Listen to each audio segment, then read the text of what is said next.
Assalomu alaykum, hurmatli televizor ko'ruvchilar va naq maydondagi tomoshabinlar. Hammanglarning Qurbon itini qizg'in tabriklayman. Hammamizga ma'lum, Isom akamiz bu yil 9-oyning 15-kuni vaqtsiz bizdan ayrildi.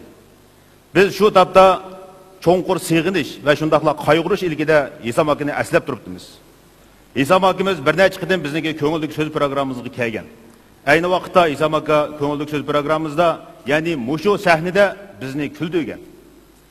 Bugun Isom akamiz yo'q. Biz bugun kim bilan Isom akamiz haqida paranglashimiz? Bugungi so'rinda biz faqat va faqat uning bir necha shogirdi bilanla Isom aka haqida paranglasha olamiz. Shuningdek biz bugun Isom akaning bir necha shogirdlarini sahnaga taklif qildik. Qani marhamat.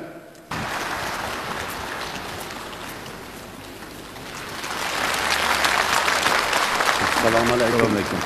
Yaxshi bo'lsa. Salom, marhamat. Assalomu alaykum. Ko'pchilik bu yerda o'tirgan mehmonlardan hammanglar ilgari ko'rgan, bular ekranlarda Isom akamizni do'rab ko'pchilikni kuldirgan. Endi men bu mehmonlarni bir tanishtirib o'tay oldim, Bu yoq Isom akaning shogirdi bizning donglik chaqchaqchimiz Farad Boji. Bu yoq Akram Sitovaldi. Bu yoq Ro'zaxun Tudaxun. Demek biz bugün Isom akamniki shogirdlar bilan paranglashmoqchi. Nurg'un shogirdlar bor Isom akamning, ular kelamidi. Nurg'un kishilar bir narsani o'ylaydi. Isom akam bu shogirdlar bilan izchil turda so'rinni chaqchaq qilishni o'tganmi? Va yoki ularga o'xshamagan ta'limlarni berganmi? Bu nuqta kishilarga qiziqadigan nuqta.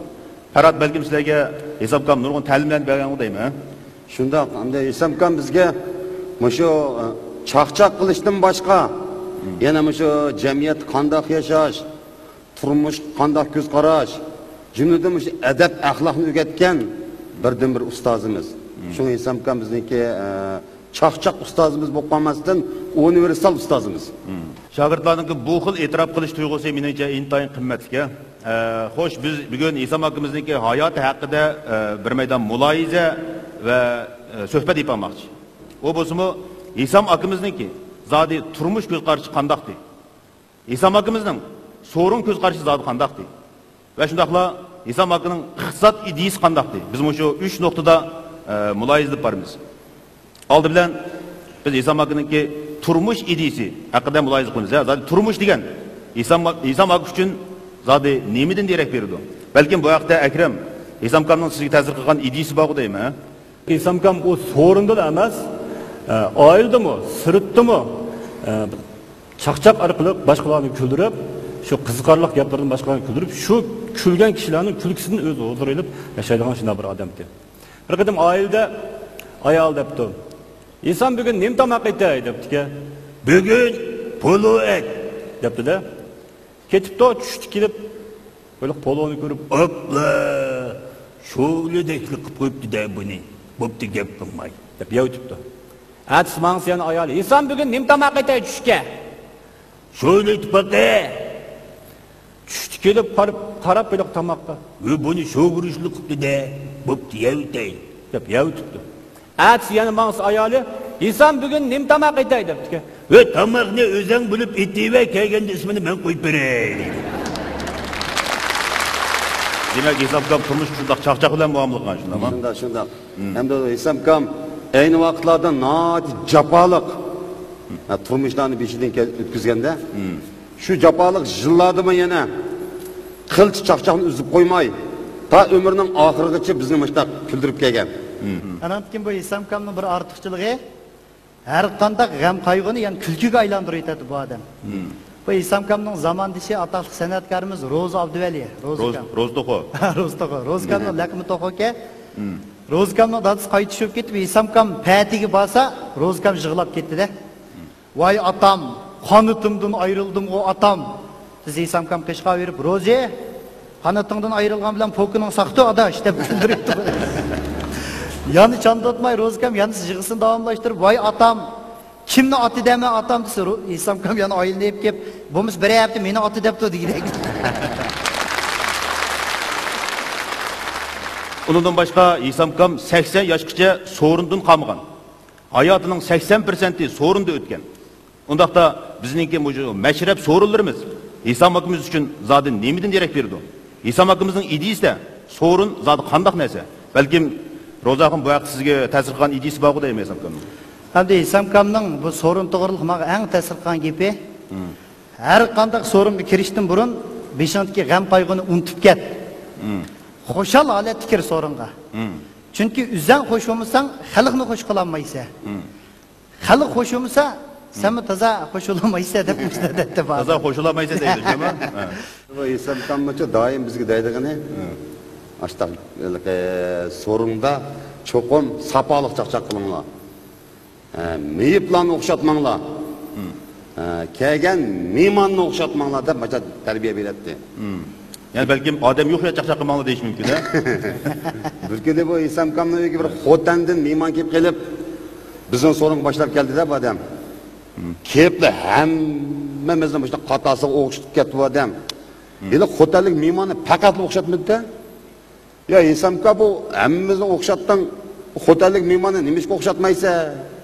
Desem, xotanlik mehmonni o'xshatsam, gelemni sen beremsen. Oştaqlığыңızın haqqasın kiygizde oturup dedi. Mehmanның ma, көңлін ayatdı. Sanğı asli kigiz yaxşıda qılın çıksın bilinmeydi. Kigiznim kalma men bulut jurdiq adam. Anandan keyin bu İslamkam şu sorun deganimizda sorunlarni bek ayırıp ketmaydi. Bir yerga va'da qilgan bo'lsa, yana bir yerga kelsa bo'lmaydi-da. Ashularga va'da qildim, va'dam bo'yicha bormadi, va'daga oid amal qiladi. Ankani jiroq yerlarga, yezli qishloqlarga chaqirsa, shu xalqning ko'nglini deb boradi. Ankan sorunda hozir javobdi, ankani odat bir so'rgan savollarga oid qiziqarli javob beradilar. Bir qatim sorunda o'tirib dedik. İslamkama Parat Baji bir sayat rayoni ichibdi desak, "Ve o'zing ichdingmi?" deganda, "Shu sayat rayoning ismini qo'yamatdim, nima deb yozsam bo'ladi?" deydi İslamka. Kim bilan açtın? Şerik açtım. Kim bilan? Cülüzdeki Ali Maymun degan bilan açtım. Ve onda o'z odam ve tabiat deb yozsam bo'lmamdi.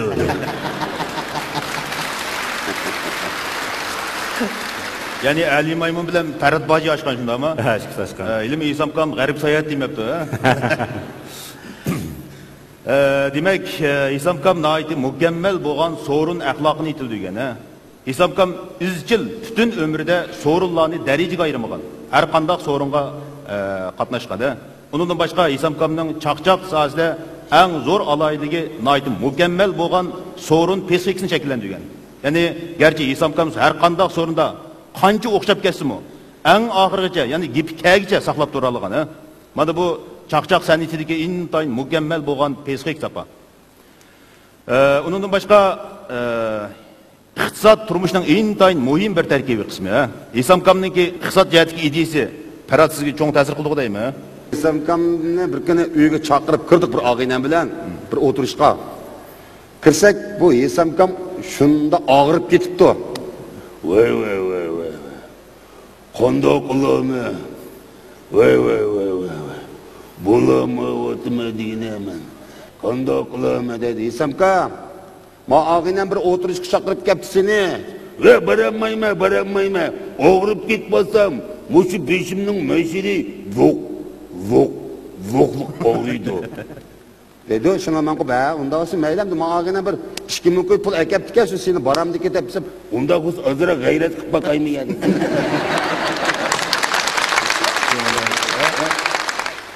Demek aşı sorunun köğünün aydı da İslamkam. Sorunun köğünün aydım ya, 2000 koyunun köğünün aydım ya. Demek İslamkamni biz bugün 3 noktadan nurgulluğun yumurları bilen İslamkamni küzettik. İslamkamninki hayatı hakkında bazı paranglarını kılıştık. Demek İslamkamning hayatı ana shundaq ma'nilik, ta'sirlik ötüp bizge cho'nqur ta'sir qoldi diye. Biz İslamkamninki mushu xil chin dili bilan hayotni so'yadigan ruhining bizning xalqimizga avlodma avlod ilhom va madad bo'lishini umid qilamiz.